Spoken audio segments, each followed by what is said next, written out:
What is up, guys? Welcome back to another Salt and Pauper Saturday video, and today we have a problem, and we are going to talk about that problem. Today we are going to continue our Beating the Meta series by putting our magnifying glass over the Gruul Ponza Cascade Avenging Hunter deck that is sweeping through Magic Leagues. Lots of people are playing about it. In fact, even one of the most avid Tron players on MTGO, Calicas, has recently hung up the Ultratron cape because Ponza is just everywhere and it's making life difficult. So, if you are suffering from Ponza oppression, let's take a look at the deck. Let's understand how it works. Let's identify some weak links and figure out what we should be playing to target this deck and absolutely maximize our win rate.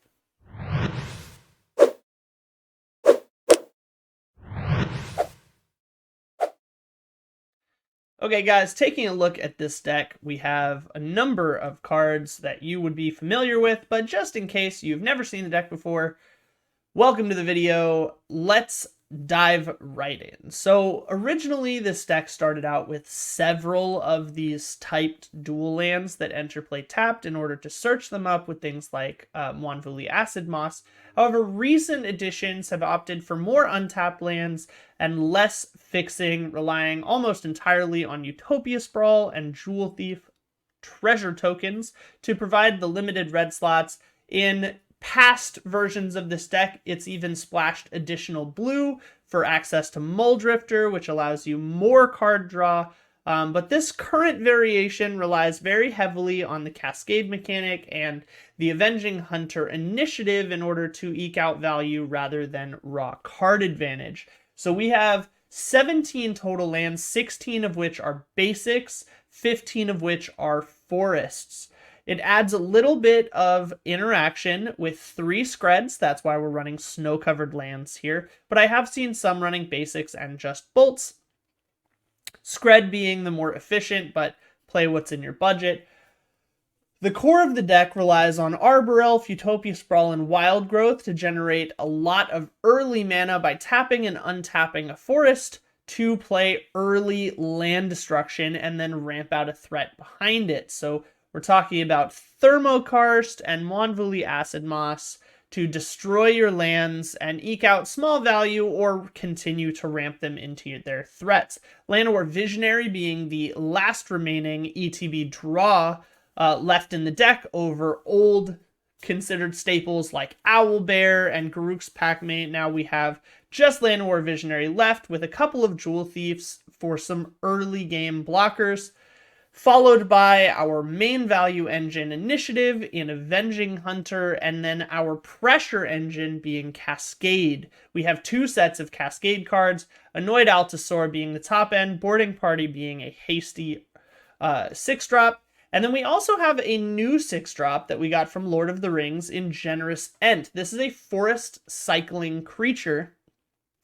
that allows us to fetch up this Highland Forest, but also provides us an additional threatening 6-drop to get off of the Altasaur and to just slam down in the late game if we're running out of cards. Now, unlike previous variations, there is not that many draw sources in this deck.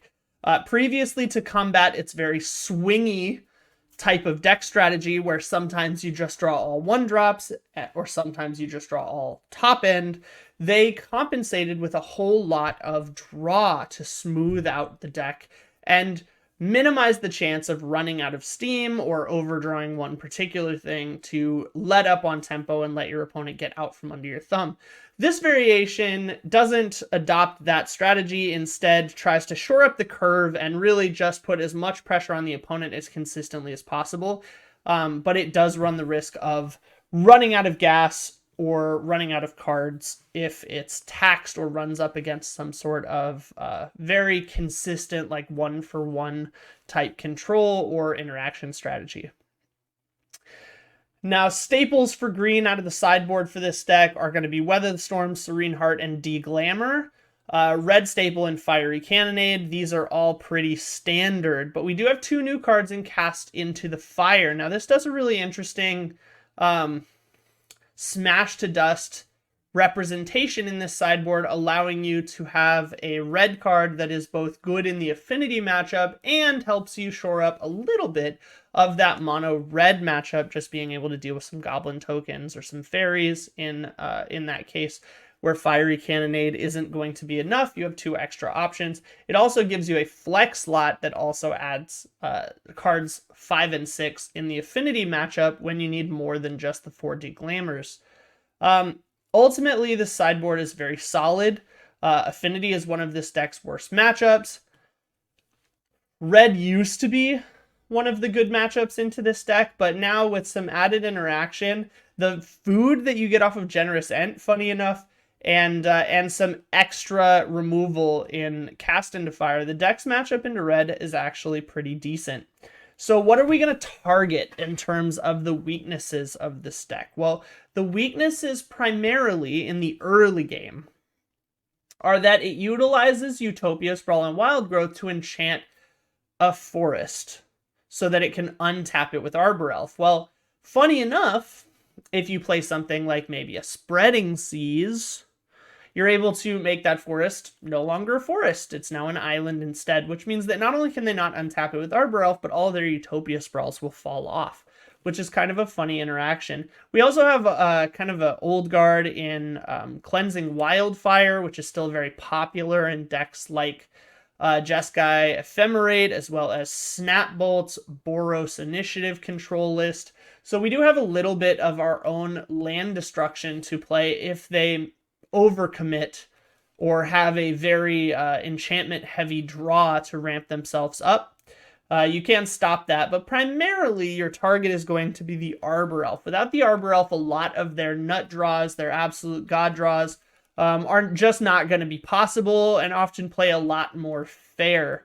In the face of a turn 2 Acid Moss, a turn 4 Acid Moss by comparison, or sometimes a turn 3 off of a Utopia Sprawl, really does not seem that backbreaking. We also, as I mentioned before, they have a tendency to overdraw one type. Obviously, within optimal runout, this deck runs at a very high efficiency, but oftentimes, with as little draw power as these recent variations have, they tend to overdraw one particular type of card. Either they'll draw too many of their enchantments, or they'll cascade into some of their Screds at an inopportune time. And you do have a chance to get out from under their thumb if they let up the pressure even for a turn or two in some of the better decks in this format. But in terms of their actual threats, Avenging Hunter providing the initiative is their value engine, so if you're able to steal the initiative at any point, they lose a lot of their inevitability. And then Boarding Party and Annoyed Altasaur are really their big threats here, being Trample and the 6/3 Haste. So really, you only need to remove 12 creatures. And I know that sounds like a lot, but at the end of the day, if without any recursion, you can see here there's no Pulse of Marasa or like Reaping the Graves or any way to get their threats back. So if you're able to trade your way through or just remove a couple as they draw them, oftentimes you're going to be able to run them out of resources or run them out of threats as long as you can get out from under the land destruction problem. Now, to that end, if you're looking to target this deck, there are a couple of different deck options and a couple of different strengths and weaknesses that you can exploit in those decks. So, strengths of this deck that you should be aware of are that there is very strong anti-meta synergy. A lot of decks in Pauper specifically right now are relying on lands to generate their value. All of the Gates decks, all of the Tron decks are utilizing things like bounce lands, even if you're not one of those combo-oriented decks or land-heavy synergy decks. Most of the time, they're running a bounce land. And this deck really capitalizes on tempo loss for tap lands, value engine lands such as Basilisk Gate, and Tron lands that you can blow up and disrupt their central strategy. So targeting the land base of a lot of today's hyper-efficient Pauper decks has become a very potent strategy for dealing with a lot of the powerful decks.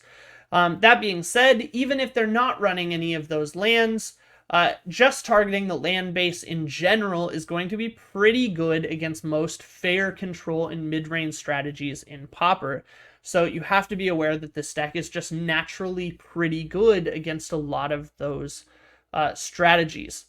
Also, the nut draw or the god draw that this deck can produce is incredibly powerful. I mean, just a land Arbor Elf into second land Wild Growth, or Utopia Sprawl into Monvuli Acid Moss, untap, play another land, or play another enchantment on your forest, and all of a sudden you're right into a turn 3 boarding party or turn 3 Altasaur after they have destroyed your land on turn 2. And if you're on the draw, that is very close to an unwinnable scenario. So it's really, really difficult to compete with this deck when it has the absolute nut draw. But that being said, if you're trying to maximize your win rate and you want to know what you should be playing against this deck, there are a couple of options for you. Now, first and foremost, Affinity has historically been very good in this matchup. That's why they dedicate a full 6, sometimes 8 slots out of their sideboard just for that matchup. The combination of having indestructible bridges in huge amounts, sometimes up to 12 in Affinity, plus Angler or Gearseeker Serpent, both of which trade with Annoyed Altasaur, and then Kenku Artificer creating a 3/3 indestructible flyer that they have no answer for in the main deck and only a couple answers for out of the sideboard, is really, really powerful at stonewalling this strategy. It also provides a flyer that can help steal the initiative. Now, granted, the new version with the Ent is a little less vulnerable to flyers, but still a very, very good card in this matchup, and it gives Affinity a very good game 1 matchup. Into games 2 and 3, you really just want to play around starving them out of threats. So trading down effectively, recurring your 5 power creatures, and then utilizing your Clark Clan Shamans to wipe the board of their early drops, or if you can get a really big detonation off, to wipe the board of all of their drops and steal the initiative, for instance. A lot of the times you can deny them their advantage engine, and then the deck will just kind of run out of steam once you turn that corner. Similarly, Jeskai Ephemerate has made a recent resurgence in the meta. Now, that's due to Ponza's popularity. Jeskai Ephemerate had largely fallen off. All of a sudden, Ponza makes a return to fame, and Jeskai Ephemerate follows right behind it. Now, obviously, the combination of the bridges and Kenku Artificer looks very, very similar, but this also has the addition of Cleansing Wildfire, so that not only can you use it to ramp yourself while they can't target your bridges, but you could also use it offensively against their forest with a bunch of enchantments on it to deny them their ramp engine. So you have a lot of options there. And then you add in things like counter spells and some cheap removal.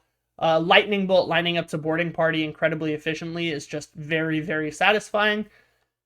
And then your 3/3 indestructible flyers are usually going to close out the game. So very, very strong option there. Next up, we have kind of an oldie but a goodie in Turbo Terror. Turbo Terror's recent kind of resurgence really does show that the deck is good in this matchup. Playing the majority of their own untapped lands and most of their threats costing 1 after a couple of turns. With as many cantrips as that deck draws, as much card selection as that deck has, and then its own basic land cycling addition, it really does have a lot of ways to play through the oppression that this deck can provide, as well as a host of spell pierces and counter spells in the main board to protect its land, and then combine that with Snuff Out to kill an early threatening drop if you manage to ramp something out quickly. Combine with that its ability to stick a bunch of 5/5s that trade fairly well into your board, and then if you add to that Unexpected Fangs, they get a really strong stabilization engine. So fairly good matchup there, and it really isn't just a solid deck right now to play. So if you like Turbo Terror and you're worried about Ponza, look at some of the newer lists that are running a lot of extra spell pierces, and you should be able to adjust your playstyle accordingly. And then lastly, of the good matchups that are popular in the meta right now, maybe less so with this one, is walls. I mean, most of the decks combat this deck on its land destruction, and they play things like the bridges or counter spells to protect their land, but walls combats that on an entirely different axis. Walls just says, okay, blow up my lands. All my creatures make my mana instead. I don't need the lands. And that's really something that Ponza doesn't have a whole lot of solutions for. Not to mention, it has a whole bunch of huge blockers in order to stall through the trample threats. And then with the only 3 removal sources of Ponza in the main board, and no more targeted removal that can deal with X3s like Axebane Guardians coming in out of the sideboard, you really do have a recipe for success in this matchup playing walls. So consider those your best picks, your Salt and Pauper picks for how to target and maximize your win rate against this deck. A small nod, previously, as I mentioned, red was a good matchup here, but as I kind of touched on before, with the addition of Generous Ent creating a food token, as well as the ability to run Cast into Fire in the sideboard to flex between Affinity and Killing Goblin tokens, the deck has become a fair bit more resilient to those mono red strategies, and the addition of Skred helps it answer Monastery Swiftspears or Goblin Blast Runners in the early game. So it's definitely gotten a little better in that regard. So if you're a red player and you're trying to target Ponza, especially with all the Weather the Storms they're making room for now, you're going to have a difficult time. The matchup is far from unwinnable for you. It's just not as good as it used to be. So consider one of the other options maybe if you're having a tough time winning. Okay, guys. Hopefully you understand the target points of this deck.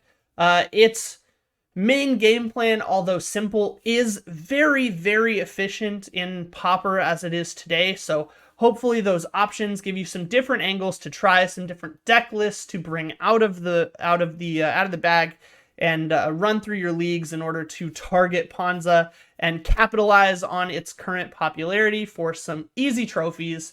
If you like this video, if it gave you some value at all, please make sure you like and subscribe to the channel, guys. It really does help. And as much as I don't like asking for it, it makes a difference. If I don't ask, I don't get as much interaction. So leave a comment down below if you guys are having other problem decks and you want to figure out how to beat them. I can take a look and give you my thoughts. Leave those down in the comments for future videos. And next week, we're going to be taking a look at the AI deck from last week and running it through some leagues, twisting it and modifying it to see if we can come up with a winning deck list. So go back and watch that video. And if you have any thoughts or additions you want to see me try out or think would make the deck better, leave those down in the comments below. As usual, guys, thank you so much for watching. I wish you good luck in your leagues. Here's to some easy trophies, and goodbye forever. Unless I see you next time. Peace out.